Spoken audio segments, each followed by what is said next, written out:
Вопрос от Алана Хорста. Здравия. Мне кажется, что Земля вогнутая. Я конченый? Наверное, Алану стоит сменить имя, чтобы не быть в этом имени конченым. Будет продолжение жизни в новой ипостаси имени, а не его конец, как сейчас.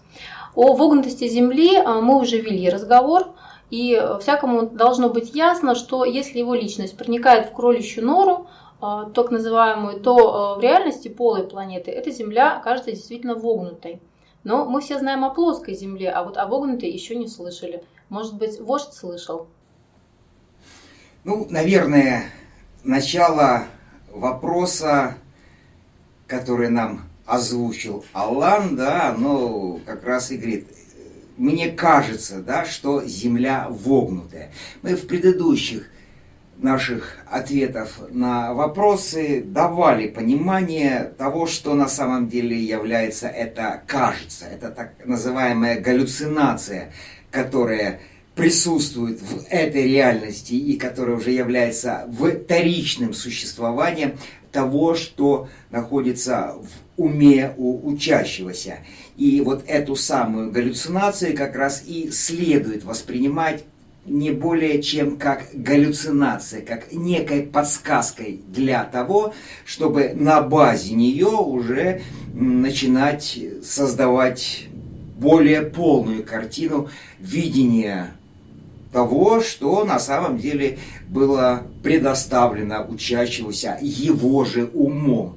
Или той дживой, которая непосредственно этим умом должна уже начинать управлять.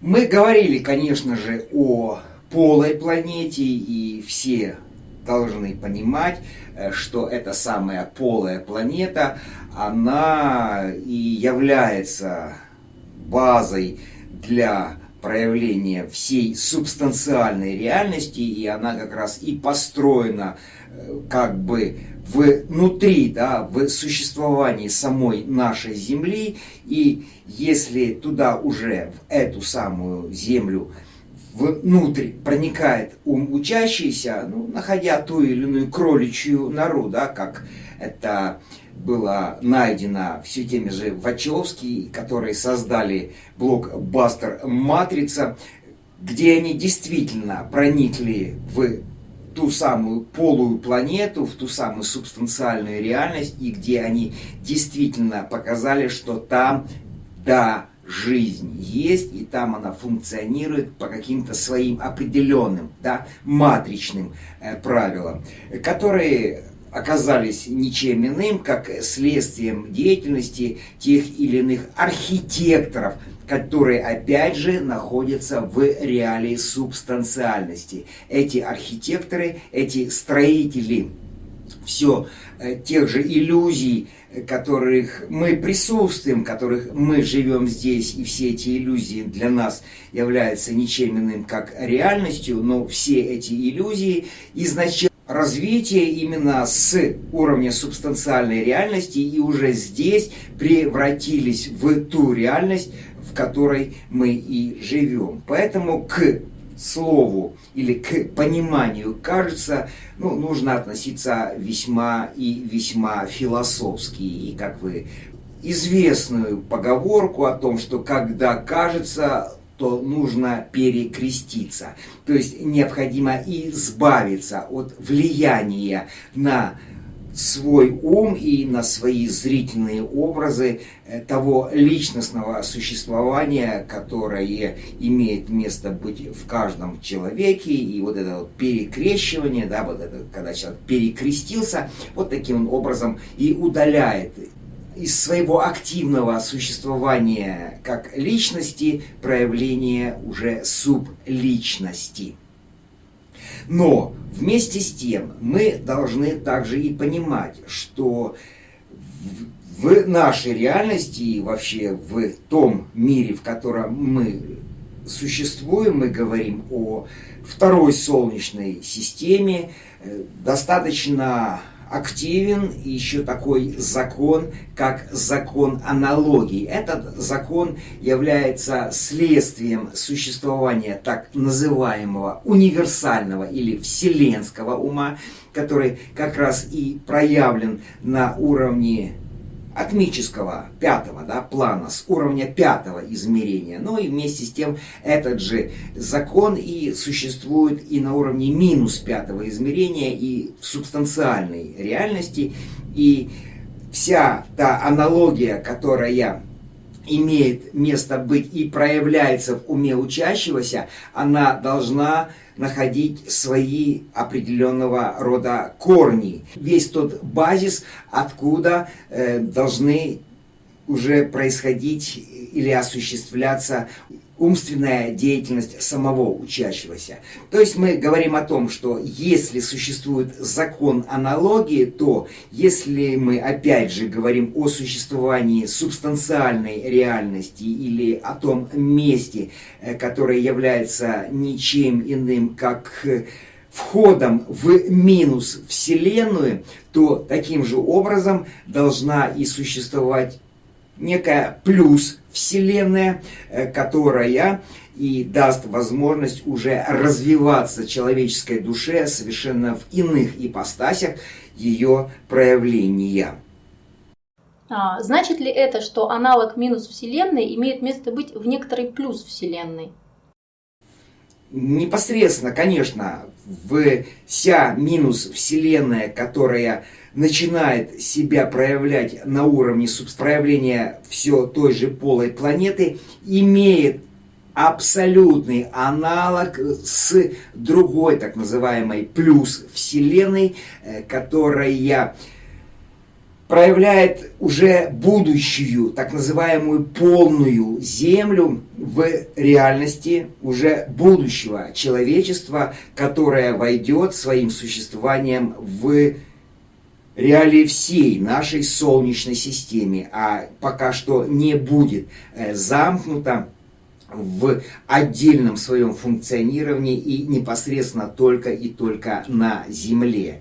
То есть мы говорим о другой полной планете, которая сегодня только-только еще строится, но аналог ее будущего существования уже сегодня проявлен в самой Солнечной системе, и мы говорили о такой планете, как вулкан, о сферической планете, которая как раз и облекает, как человеческая личность облекает душу человека, таким же и образом этот сам вулкан, эта сферическая планета обрамляет сферическим образом то внутреннее Солнце, которое находится внутри этой самой планеты. И она, эта самая планета-вулкан, выдает нам всю ту картину видения Солнца, хотя оно по своим размерам не уступает тому же Юпитеру и тому же Сатурну. Но мы видим гораздо большее светило, чем все тот же Сатурн или все тот же Юпитер, которые мы можем замечать на ночном звездном небе. Таким образом, наша будущая полная планета Земля будет иметь сферическую форму. И эта форма будет таковой, что само Солнце, которое в будущем будет проявлять себя уже не на уровне нынешнего Солнца, а на уровне той планеты, которая нам известна как Юпитер. Так вот, эта наша будущая полная планета будет иметь сферическое свое проявление, и вместе с тем уже сегодня, на настоящий момент, осуществляется процесс строительства этого самого нового существования полной Земли. И все те посвященные различных уровней, особо это касается и Будды, они как раз и уходят в то место, которое мы называем как монадическая реальность или реальность Шамбалы. Мы говорим о духовной Шамбале, а не о материальной Шамбале, которая тоже проявлена в субстанциальной реальности на 8 уровне по счету. И вот эта самая Шамбала, это место и есть тот фундамент, та платформа, где уже посвященные начинают выбирать, какую деятельность им в будущем осуществлять по строительству все той же нашей полной планеты. Эта планета будет иметь совершенно другие виды в будущем, она будет совершенно по-иному восприниматься уже будущими людьми, будущим человечеством. Но вместе с тем уже сегодня тот или иной продвинувшийся когда-то в свое время посвященный и находящийся на уровне существования монады, то есть на уровне выбора 7 путей, он уже для себя определяет то место или тот плацдарм, где он дальше и будет функционировать для развития уже не только нашей планеты, а и всей Солнечной системы, и также с привлечением в эту Солнечную систему все новых и новых видов энергии, которые будут необходимы, конечно же, в будущем для этого самого строительства. Сегодня это строительство происходит на тонком плане, на высоковибрационных видах проявления энергии, то есть мы говорим на уровне 6-го измерения. Этот процесс идет и он осуществляется. Все те учителя, о которых мы знаем, и которые как раз входят в духовную иерархию планеты, которая непосредственно наблюдает и следит за развитием и эволюцией человечества, это небольшая группа продвинутых умов, продвинутых душ и духовных сущностей, которые только заняты наблюдением за человечеством. Есть гораздо большее количество все тех же проявленных духовных сущностей, которые не входят в состав этой самой духовной иерархии, о которой мы постоянно вам говорим, но которые присутствуют в реалиях все той же оккультной иерархии нашей планеты и которая имеет связь уже с Солнечной системой и с солнечной оккультной иерархией. Вот эти духовные сущности, эти учителя, не связанные непосредственно с процессом наблюдения за человечеством, а связанные с процессом творения уже полной нашей Земли, вот все они как раз и находятся в тех реальностях, когда им не кажется, когда они точно знают, что во внутреннем состоянии этой нашей полной сферической планеты она действительно является вогнутой. Выходит, что вмещение 7-й подрасы в духовное царство и ее участие в строительстве полной Земли – это будущее для 5-го царства природы. Мы сегодня, да, уже можем смело заявить, что 7-я подраса начинает себя формировать, поскольку мы относимся уже к проявлению 7-й подрасы, и вся нынешняя 5-я подраса, которая находится еще пока в состоянии распутья и которая еще не знает, в каком направлении ей дальше функционировать, либо в направлении развития своей собственной личности, то есть она перейдет в субстанциальную реальность и в этой реальности будет функционировать, либо же эта 5-я подраса, пройдя те этапы духовных посвящений, выйдет в сначала состояние своей души, а потом и в состояние духа. И тем самым превратится в то, что мы называем как духовным царством природы, которое непосредственно уже будет занято, которое будет акцентировать свое внимание, которое будет непосредственно участвовать уже в формировании и создании вот этой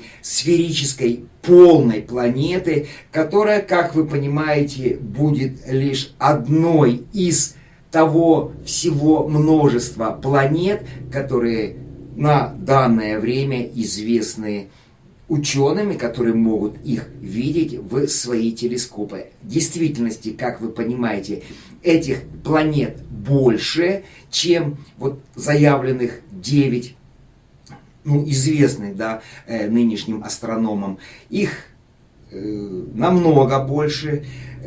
Туда же входит и планета Нибиру, туда же входит и та планета, которая скрывается под существованием Солнца, туда же входит и наша собственная Луна.